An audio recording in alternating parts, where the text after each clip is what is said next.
Вие ја следите втората емисија Агроисток на Канал Плюс. Овој пат ќе говориме за главната водна артерија во Источна Македонија, хидросистемот Брегалница, од кој директно и индиректно зависи опстојувањето на близу 200.000 жители во источниот регион. Браната Калиманци е изградена во периодот од 1965 до 1968 година. Езерото е со должина од 14 км, а широко во просек 0,3 км, со максимална длабочина од 80 метри. Зафаќа површина од 4,23 км квадратни и акумулира околу 130 милиони кубни метри вода. Првобитно, проекцијата била да се наводнуваат 28.000 хектари. За таа цел изградени се два канала, од кои десниот е со должина од 98 км и водата ја носи до Овчеполе, а левиот е долг 36 км и ги наводнува површините во Кочанско поле. Вишокот на вода се користи за производство на електрична енергија преку изградената мала хидроцентрала. Проекцијата била да се наводнуваат 28.000 хектари. За таа цел изградени се два канала, од кои десниот е со должина од 98 км и водата ја носи до Овчеполе, а левиот е долг 36 км и ги наводнува површините во Кочанско поле. Вишокот на вода се користи за производство на електрична енергија преку изградената мала хидроцентрала.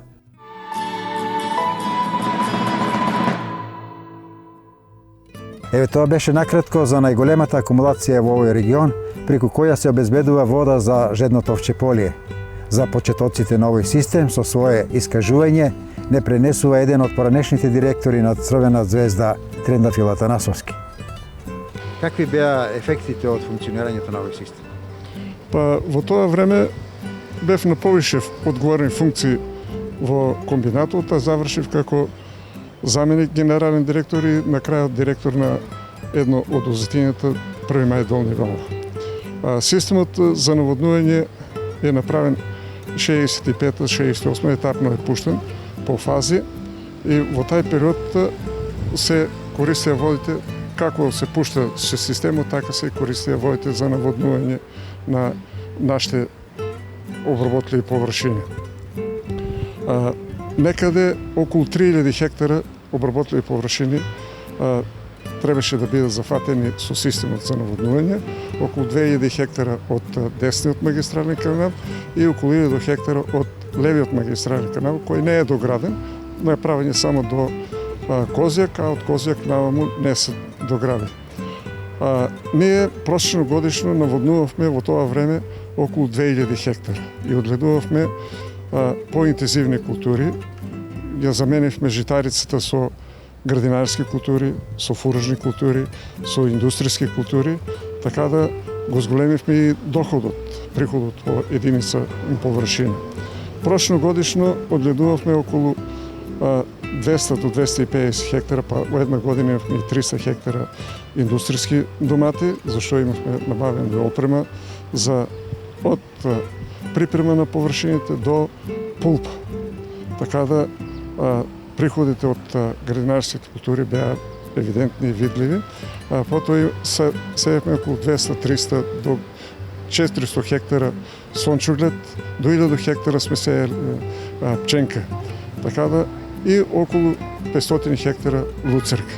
Сето тоа влијаеше на зголемување на приходите и доходот на земјоделско-индустријскиот комбинат, а со тоа се створија и услови за развој на останатите дејности.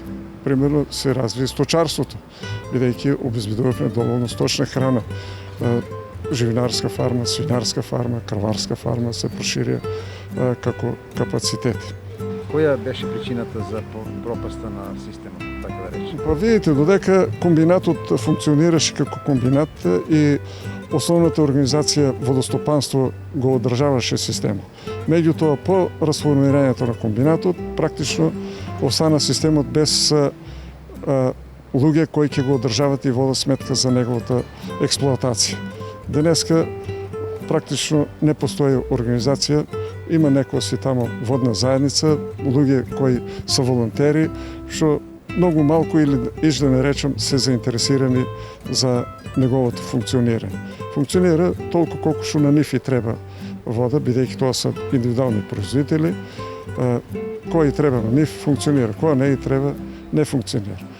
Едно што ми остава впечаток е тоа што ние системот за наводнување почнувавме да го користиме од 10-15 април и траеше до 10-15 октомври. Сега системот го пуштат некаде околу 1 јуни, кога веќе за градинарските култури и за многу други култури е задоцнато, бидејќи кај нас сушите пролетни се чести и почнуваат рано и потребно е вода за наводнување уште во фазата на поникнувањето. А тоа го нема и затоа одредени култури се и напуштени и се оди повише на житните култури отколкото на индустријски, фуражни или градинарски култури. Што треба да се преземе за да се подобри овој дел од овој сегмент, бидејќи имаме како објект кој имаме калиманци, меѓутоа моменталната состојба не е баш најдобра. Видите, треба домаќинско работење и стопанисување со системот за наводнување. Ја може да кажам, бидејќи бев и член на работничкиот совет, Централниот работнички совет во Кочани, ние сме почнувале со околу 30 милиона кубика акумулирана вода. Али сме одгледувале, во тоа време се сееше околу 8000 хектара ориз и плюс останатите култури. А сега имаме случај браната прелива повише вода и да на крајот не останеме без вода. Тоа е крајно недомаќинско работење со системот и стопанисување со системот за наводнување. Затоа е неопходно што похитно да се реорганизира водостопанската организација, да се устават добри услови за стопанисување, за да може рационално да се користи водите од системот за наводнување.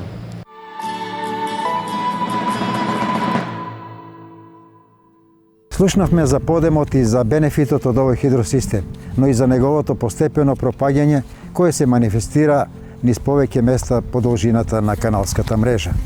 Свлечиштето на магистралниот канал за наводнување кај Врсаково им создаде проблеми на водокорисниците, кои своите површини не ги наводнуваат повеќе од 10 дена. Се појави ова свлечиште на овој канал со наша интервенција на селаните. Пред 4-5 дена саниравме дел, како што можете да видите, ставивме вреки, меѓутоа поради големата руинираност на самиот канал се свлечи целиот рид во должина од 30 на метри. Во прашање доведено наводнување на целата површина од околу 300 хектари на територијата на овие неколку села. Со оглед дека стопанисувањето со овој хидросистем за наводнување е во надлежност на водостопанство Кочани, представници од Врсаково побарале инструкции како да постапат. Побаравме помош од него, бидејќи тој се бил на годишен одмор, поважен му е годишниот одмор, значи не ни даде ни совети, нити ни се обрати, нити дојде да види во каква состојба е каналот. Агонијата и неизвестноста на земјоделците кои зависат од водите на овој канал ја прекина потегот на штипскиот градоначалник Захариев. Пред се голема благодарност до градоначалникот кој се ангажираше овие 2-3 дена и фирмата Вемко од Штип кој произведува пластични цевки, беа луѓето на терен и самиот градоначалник и луѓето од Вемко инженерите. Значи констатиравме дека треба да се постави цевковод, односно да направиме бајпас Софи и Лјадарка пластични цевки, да го премостиме ова ризично место и така да од утре ќе одиме да ги донесеме цевките, потребната механизација е обезбедена од други ден, така да во наредните 2 дена ќе го санираме и ќе го профункционира наводнувањето на 300 хектари во селото Врсаково. Пред неколку години кинеската влада помогна во санацијата и рехабилитацијата на повеќе хидросистеми во Македонија. Санација беше извршена и на дел од овој систем, но очигледно е дека работа околу неговата целосна функционалност ќе има уште.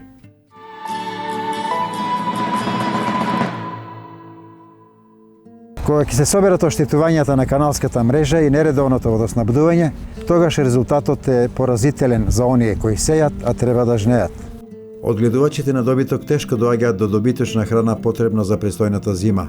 Понудата е намалена поради што и цената на килограм луцерка, на пример, од 5 денари за кратко време порасна на 9 и 10 денари. Како главна причина за ваквата состојба, земјоделците го потенцираат недостигот на вода кога таа беше најпотребна. А вода немаше, бидејќи Кочанска општина има, сама Кочанска општина има 4500 хектара за наводнување, претежно 90% се под оризово насади, а додека Светиниколска општина и Штипска општина, заедно двете општини имаат околу 2200 хектара за наводнување. Проблем беше првот кој што фалеше, едно 6 милиона кила фалат изделина. Од првиот отказ. Првиот отказ беше помалку даде ради поплавите и ради тоа. Вториот исто суша беше, не падна дожд едно 50 дена и затоа детелина фали. Освен ова, земјоделците забележуваат и на нередовното водоснабдување. Не треба вода, знаете, да пушат рано водата. По април треба да биде пуштена каналите. По моје мисло, знаете. Нема веза што тука нема оризали. Има други производства што се рано, пролетнина мисла. Другата причина е сушата само, бидејќи нема косено трави, ливади и ред други работи. И третата причина е поплавите во Битолско. Значи, однесоа голем дел од фуражните посеви, односно се уништени, тие тешко ќе се врнат неколку години, така да луѓето се доваѓаат од овчеполијата и носат од Пелагонија и носат фуражни, односно претежно луцерка, носат за Битола. Во Кочанска најголем дел од површините се засеани со ориз, додека во овчеполието на вода чекаат повеќе земјоделски култури. Во едни вакви услови цената на луцерката им оди во прилог на оние кои ја имаат за продажба додека е превисока за одгледувачите на добиток. За првите таа е реална и со неа можат да се покријат производствените трошоци. Према трошкот за нејзи што има, сите од 9 до 10 треба да се движи. Иначе она беше 5,5, 6. Лани се најголема цена беше 7,5 динара толку. Па според нас треба 10 дена да биде цената. Најновите потреси во делот на обезбедувањето резерви со добиточна храна уште еднаш покажува дека се уште во овој регион недостига планско производство кое се заговара по долго време. Неодамна министерот за земјоделство најави силна заложба работите да се стават на вистинскиот колосек, алудирајќи на раноградинарското производство, но очигледно ваквиот начин ќе треба да почне да се применува и во делот на фуражните култури, доколку сакаме да го одржуваме и стимулираме домашниот сточен фонд.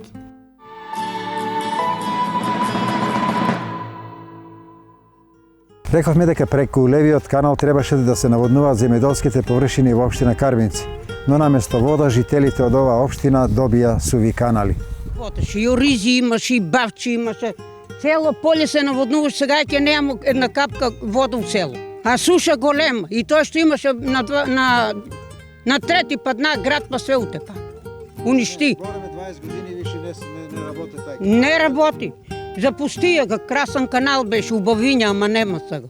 Беше планирано добро да се направи до Штип, там не знам до каде, и да си има вода, да живееме ние тук. Ние како пекол сме тук. Без вода. Канал има, а ние страдаме за вода. Една страна на првија и по нивите ставија хидролици, хидранти. И си, ојде требало, ти ојде пушти си, никој ти не дира. И си одиш и скарут, ја сега тука ние стануваме, то бавам, купуваме јонџа за крави да радим. А наше златно појаве, гледате ми што големно. Да има вода, ќе има и... О, да има вода, има се. Водата е богатство. Колку таму кратко време го користевте овој канал? Па кратко време користиме и толку запуштија го си. И сега така златен канал. Сега и оваа брана, ова акумулацијата не работи, така ли? Не. Нема. Младен што ја правиш? Нема. Тоа базен ли беше? Базен, по се пунеш од канала. Од канала од браната. Они го пуни, а сега де ќе го пуни? Трябаше го правија. Вода треба. Друго ништо, вода. Ништо не. Да има вода, ја јонџи си насејам и стока да чувам и без гали. Порано имаше компензационен базен овде. Имаше, ама нешто, речеја ќе прават градоначалникот брана, ќе прави горе кози, ќе навртува водата у браната, да има за селото не да недела да бадат, нели? Ништо не нам прија, ништо, ни тај градоначалник, ни овај градоначалник. Како што сушни години дојдоа... Лошо е, вода треба. Без вода ништо, не може живот. За сега што сеете највеќе, бидејќи вода? Сејам навеќе житарица. Да има вода, јонџи ќе сејам, крави чувам. Зашо да го купувам 10 динара? Не исплатливо. Јонџи да купиш 10 динара. Ајде жито да... 30 декара имам земја. Да има вода, да не сејам, да искарам, да не купам. Може би после се ќе дојде до реактивирање на овој запоставен систем за наводнување во општина Карвинци. Така барем вели незиниот градоначалник господинот Минов. Ние како локална самоуправа правиме напори да може да се активира овој канал, односно да се реактивира, како што е порано доаѓала вода по него, да можеме да го оспособиме да биде во функција се со цел земјоделците да може да се ги наводнуваат своите ниви, своите посеви, но овој канал е во многу лоша состојба. Ние разговараме често со директорот на водостопанство и со околните градоначалници, тоа со Чишиново, Блешево, со Зрновци и со Виница, како би можеле и ние да учествуваме како локални самоуправи, да можеме да помогнеме за овој канал да протече вода и да дојде до општина Карвици вода.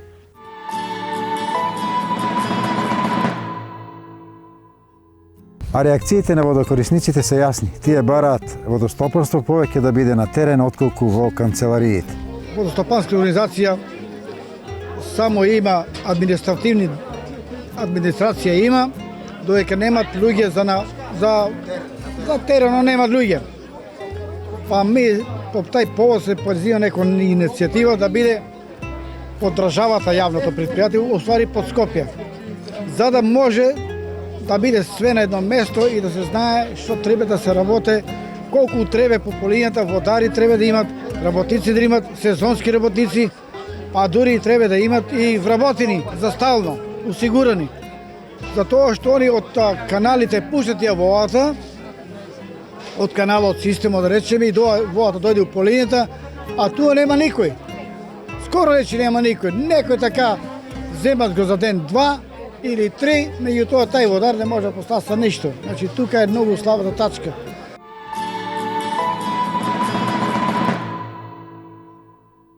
Конечно, на повидок е комплетно решавање на проблемот со управување и користење на хидросистемот Брегалница преку формирање на единствено претпријатие кое го најави заменик министерот Ване Костадинов. Веста за основање на ново државно акционерско друштво за водоснабдување на ниво на држава предизвика позитивни реакции кај земјоделските производители. Ова е разбиливо ако се знае дека досега и покрај низата трансформаторски зафати и формирање на повеќе водни заедници не се стави ред во водоснабдувањето. Сега за сега ни канал се одржува, нити водна заедница, не ќаска пуштена на која вода там кај мене доле шиба, двора пун ми и вода. Никој не воде спетка од ништо. И викат немало после вода, па ќе нема вода. Вчера и денеска и цел ноќ вода тече, изобилство голе право реката оде. Кој вода рачуна тоа? Ако тоа направат, нека биде предпријатие или државно нека биде, да го направат, ја се честитам. За нас балвање тоа е наубаво. Порно да биде или да се даде на еден приватен под концесија, да му даде за 20-30 години, да работат, или државно, да се одржава. Во не се одржава ништо сега. Кој захаче, сите се газди на линиите.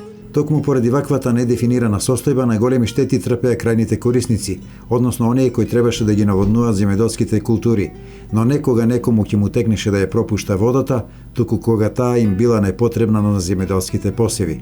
Со цел да се надминат слабостите во овој сектор и наводнувањето да се стави на повисоко ниво, заменик министерот за земјоделство Ванчо Костадиновски најави основање на ново акционерско друштво водостопанство во државна сопственост со извршен директор. Поголем ефект во делот на расчистувањето на каналите, бидејќи ќе има подружници кои што ќе треба да достават план и програма за расчистување на каналите и ќе одговараат пред одборот на директори и пред главниот и извршен директор. Клучните задачи на извршниот директор ќе бидат да ја организира и да раководи со работата на акционерското друштво водостопанство, да предлага програма за работа и развој на друштвото, да ги извршува одлуките на собранието на друштвото. Досега имаше повеќе обиди за средување на состојбите со користењето и распределбата на водите од хидросистемите, но се остана само на хартија.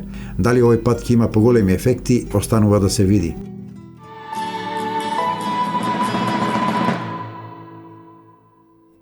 Сега следува редовната рубрика Агрономот ве советува, во рамките на која ќе слушнете како можете да дојдете до државно земјоделско земјиште.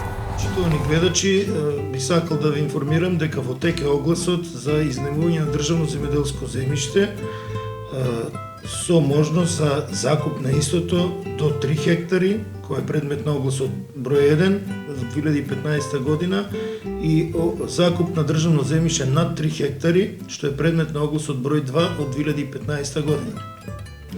За Штип почетната цена на земјишето за 1 хектар е 2805 денари и право на учество имаат сите земјоделци кои што се евидентирани во единствениот регистар на земјоделски стопанства во подршната единица на Министерството за земјоделство, шумарство и водостопанство.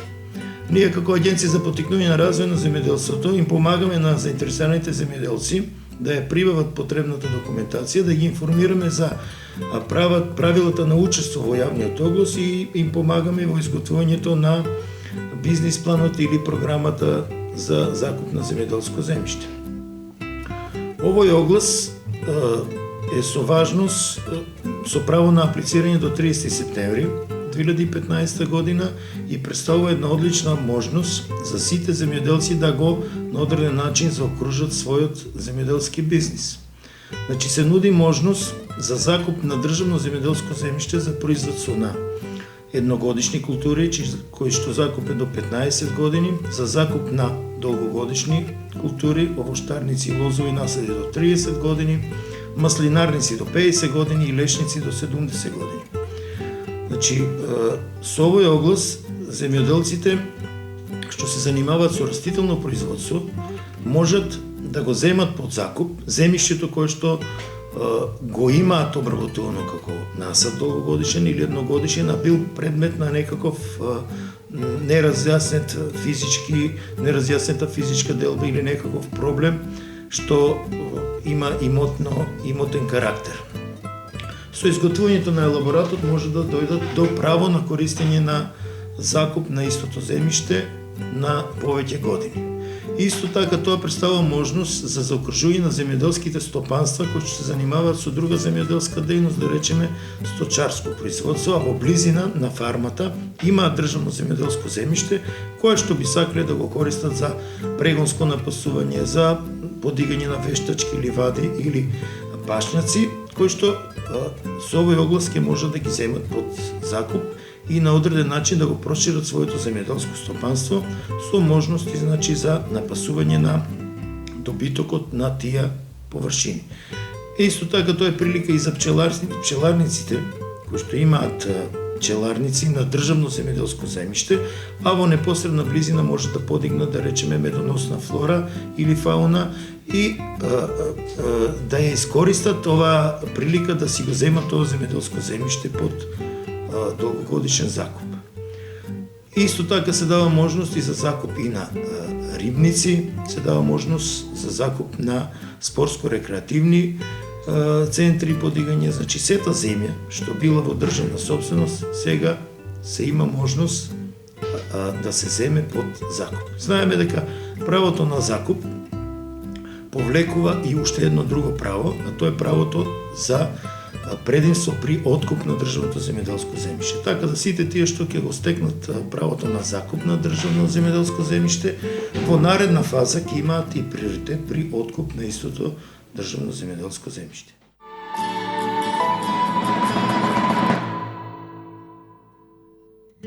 Минути за сточарите. Ова е термин кога тие прашуваат, а ветеринарите од ветеринарната станица им одговараат. Зашто копитата ги разболуваат се у копитата кравите? Што е проблемот? Да речеме дека се стално у штала, не одат, ајде може од тоа. Меѓутоа кај мене е друг случај. Одат до реката, натака, навака, секој ден по 2 пати и удара ги у копитото. И тоа е прашање едно поделикатно.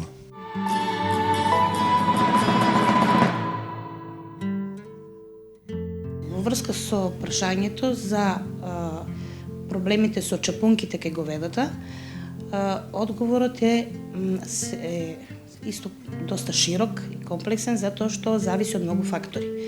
Значи, самата подлога или движењето на животните, држењето шталски на паша, не е единствена можност со која треба да очекуваме дека чапунките ќе бидат во одлична состојба.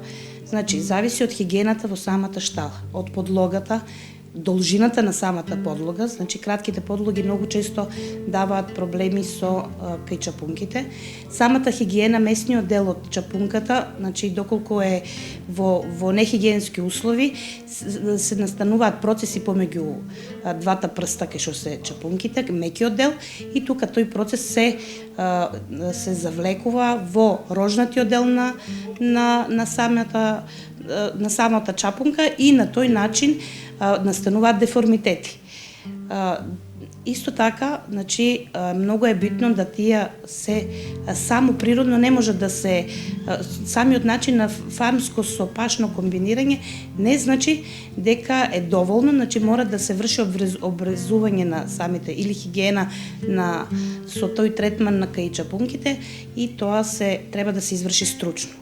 Значи има смее да се оде до таа бела линија, сточарите знаат, кај што нема да има опасност, меѓутоа мора да биде добро сработено ради равнотежата на сите и статиката на самото животно.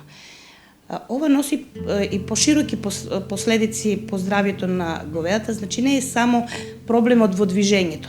Значи неправилното движење ствара проблем во целиот локомоторен систем, болката на некој начин е стрес, влијае на млекото, а самите инфекции може да бидат влезна врата или самите промени на чапунките може да бидат влезна врата за инфекции кои понатаму може да бидат и зафатени на другите системи.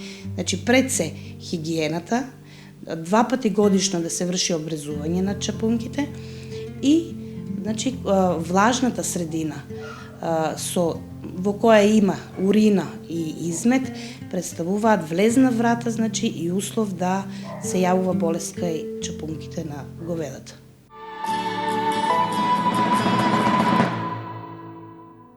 Тоа беше се во рамките на денешната емисија Агроисток на Канал Плюс.